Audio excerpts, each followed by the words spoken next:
వస్తుంది. ఆ జీవము నీకు వెలుగైతే నీ భర్తకు రక్షణ వస్తుంది. ఆ జీవము నీకు వెలుగైతే ఆత్మలో పరవశిస్తావు. ఆ జీవము నీకు వెలుగైతే నీ పరిస్థితి మారిపోతుంది.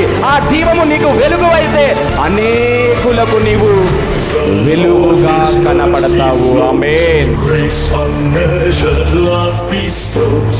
Lift his name on high with glee.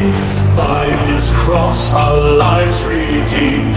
Hallelujah, praise the King. To his cross our hearts we breathe.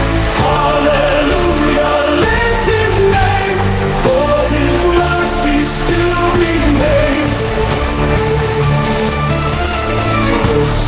ఆ వాక్యము శరీరధారి అయి కృపా సత్య సంపూర్ణుడుగా మన మధ్య నివసించెను.